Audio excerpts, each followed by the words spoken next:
Good morning my young scientists. बच्चों, मैं तुम्हें यंग साइंटिस्ट इसीलिए बोल रहा हूँ क्योंकि इस चैप्टर में तुम इतने साइंटिस्ट के बारे में पढ़ोगे, इतने एटम के बारे में जानोगे, तुम खुद एक एटम का एक्सपर्ट बन जाओगे। इसलिए मैं तुम्हें यंग साइंटिस्ट बोल रहा हूँ। तो आज हम एटम के अंदर घुस के देखेंगे एटम के अंदर क्या क्या है। तो पिछले क्लास में हम एटम की डिस्कवरी के बारे में जाना था हमने।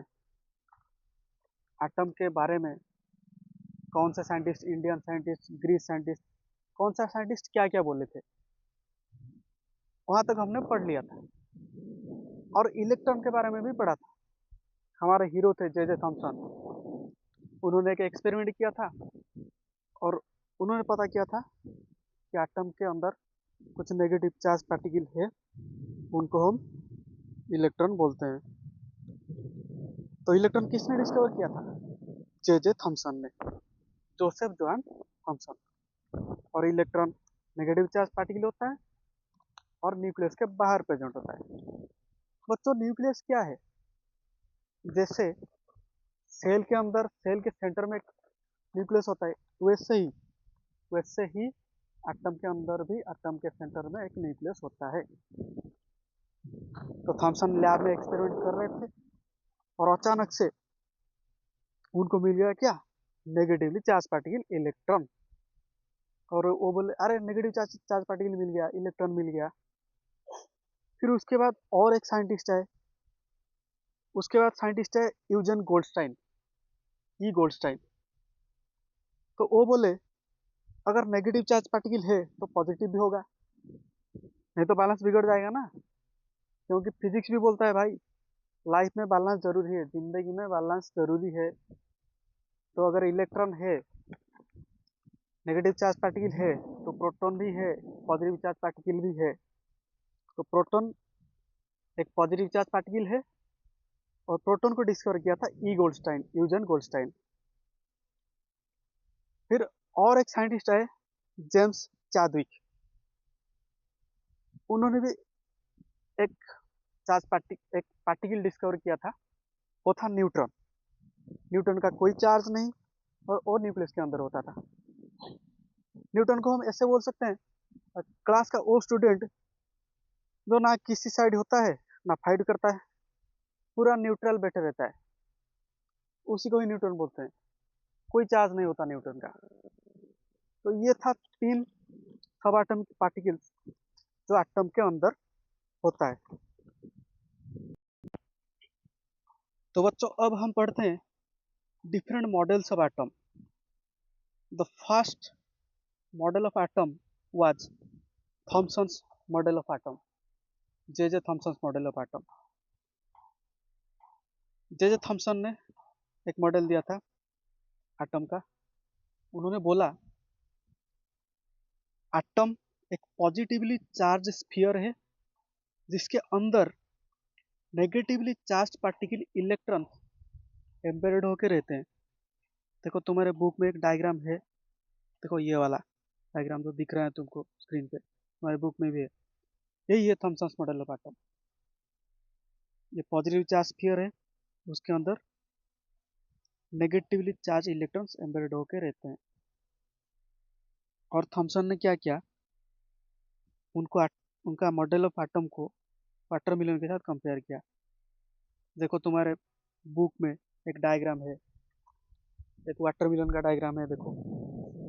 थॉमसन ने क्या बोला, अगर एटम को हम एक वाटरमेलन कंसिडर करेंगे तो वाटरमेलन के अंदर जो नेगेटिव कलर है वो होता है पॉजिटिव चार्ज स्फीयर।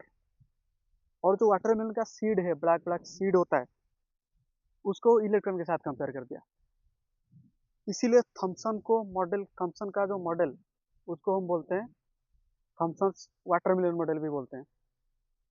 और एक चीज भी बोला जाता है, थॉमसन्स प्लम पुडिंग मॉडल भी बोला जाता है। देखो ये वाला डायग्राम देखो, प्लम पुडिंग मॉडल भी बोला जाता है। जैसे एक प्लम पुडिंग जैसे अरेंज होके रहते हैं। देखो एक सपोज एक हमने प्लम पुडिंग लिया और पुडिंग को हम पॉजिटिव चार्ज माना, और उसके अंदर नेगेटिव चार्ज प्लम एम्बेडेड होके रहते हैं। तो इसीलिए थॉमसन एटॉमिक मॉडल को प्लम पुडिंग मॉडल भी बोला जाता है। तो एक वाटरमेलन मॉडल भी बोला जाता है, एक प्लम पुडिंग मॉडल भी बोला जाता है। तो अगर मैं समराइज करके बोलूँ, थॉमसन का एटॉमिक मॉडल क्या था? थॉमसन ने बोला एटम एक पॉजिटिवली चार्ज स्फीयर है जिसके अंदर इलेक्ट्रॉन एम्बेडेड होके रहते हैं, और जितना पॉजिटिव चार्ज होगा उतना ही नेगेटिव चार्ज होगा। As a whole atom neutral हो जाएगा। Atom is electrically neutral. ये पहला अटेम्प्ट किया था थॉमसन ने।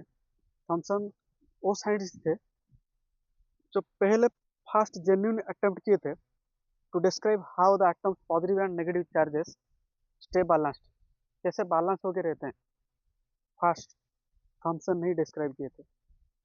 लेकिन इनका मॉडल ज़्यादा टिक नहीं पाया, वही प्रॉब्लम था। उसके बाद भी साइंटिस्ट आए और उन्होंने क्या किया, इनका मॉडल को गलत बता दिया। इसलिए थॉमसन का मॉडल एग्जाम में पास नहीं हुआ, ज़्यादा देर टिक नहीं पाया। फिर थॉमसन के बाद और एक साइंटिस्ट आए, वो थे रदरफोर्ड। तो रदरफोर्ड ने क्या किया? रदरफोर्ड ने एक एक्सपेरिमेंट किया जिसको बोलते हैं गोल्ड फॉयल एक्सपेरिमेंट और अल्फा पार्टिकल स्कैटरिंग एक्सपेरिमेंट। तो रदरफोर्ड ने सोचा चलो हम एटम पे अटैक करते हैं, आज एटम का टेस्ट होगा। गोल्ड फॉयल पे पार्टिकल शूट करेंगे, गोल्ड फॉयल के ऊपर अल्फा पार्टिकल शूट कर देंगे हम। तो रदरफोर्ड ने क्या किया, देखो उनका एक्सपेरिमेंटल सेटअप मैं तुम्हें दिखाता हूँ।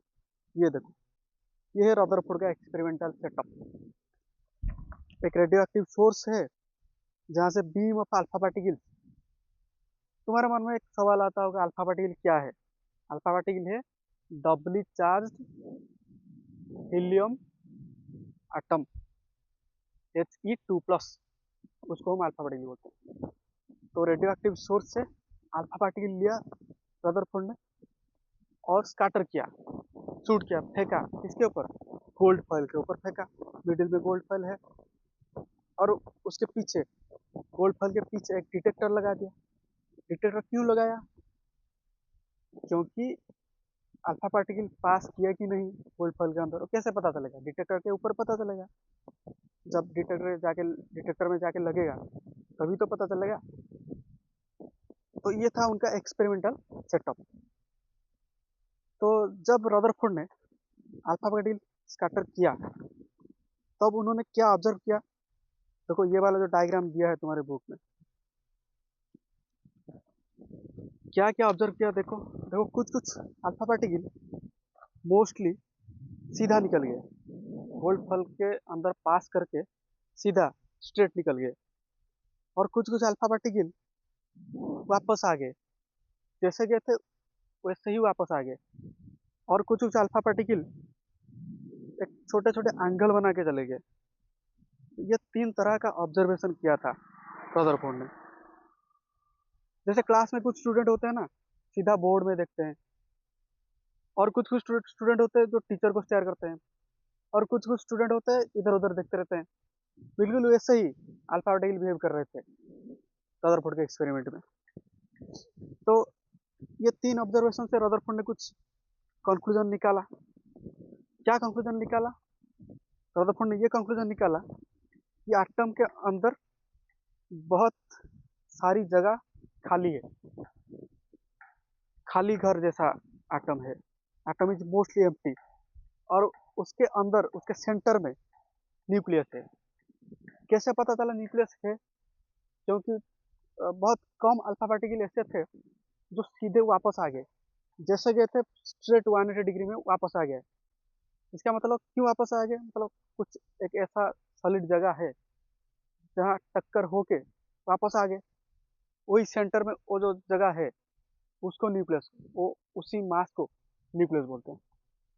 तो एटम के सेंटर में न्यूक्लियस होता है, और रदरफोर्ड ने ही आइडिया दिया था न्यूक्लियस का। तो रदरफोर्ड ने बोला एटम एक खाली घर है, एम्प्टी। एटम एक एम्प्टी घर है, खाली घर है, जिसके अंदर एक छोटा सा बस है, उसको बोलते हैं न्यूक्लियस। ये था रदरफोर्ड का कंक्लूजन। और वही कंक्लूजन को बेस करके रदरफोर्ड ने अपना मॉडल दिया था, that is Rutherford's model of atom. कुछ कुछ इंपॉर्टेंट पॉइंट्स है जो रदरफोर्ड ने दिया था। First point was most of an atom is empty space. Atom के अंदर बहुत खाली जगह है, ये मैं बोल चुका हूँ, क्योंकि बहुत सारे अल्फा पार्टिकल सीधे निकल जा रहे थे, इसीलिए most of the atom is empty. Second point was the nucleus is dense, contains all the positive charge and most of the mass of an atom। Atom के सेंटर में क्या होता है? न्यूक्लियस होता है, और वो न्यूक्लियस बहुत ही डेंस होता है, और न्यूक्लियस के अंदर क्या होता है? पॉजिटिव चार्ज, और एटम का सारा मास न्यूक्लियस के ऊपर कंसंट्रेट होता है।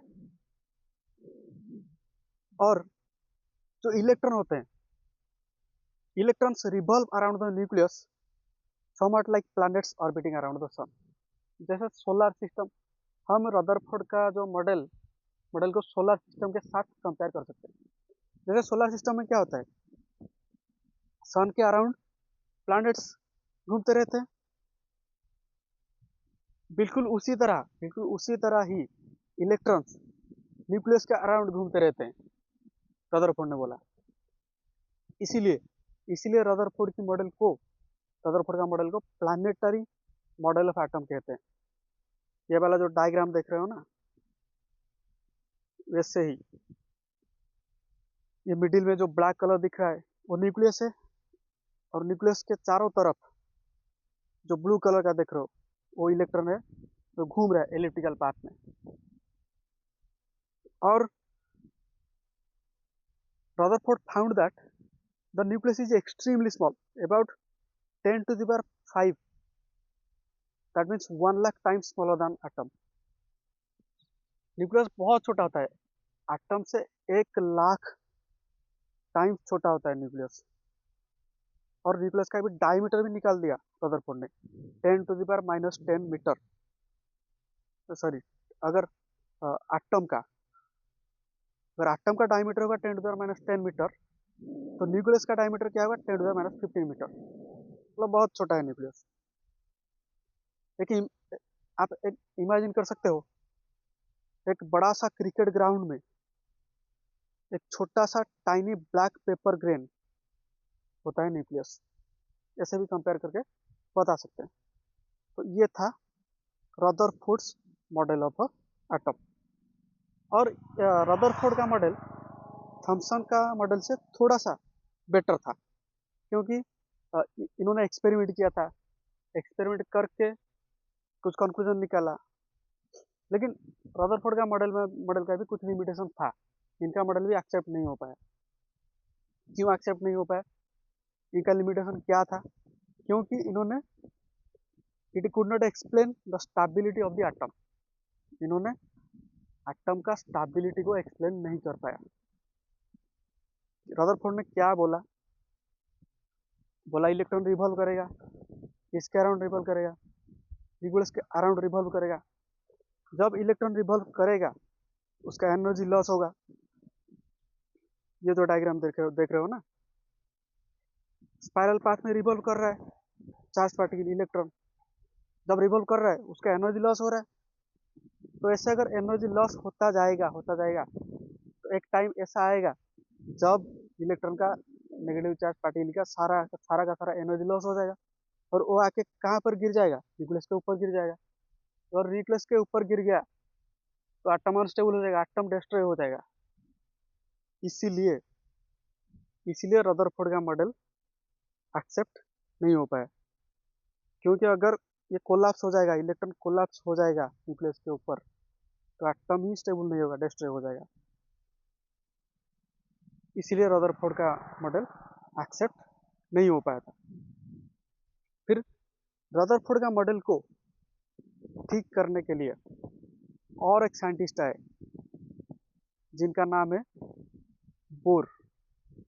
तो अगले क्लास में हम बोर्स एटॉमिक मॉडल के बारे में जानेंगे, पढ़ेंगे कि और भी ट्विस्ट है, और भी इंटरेस्टिंग है। Wait for the next class.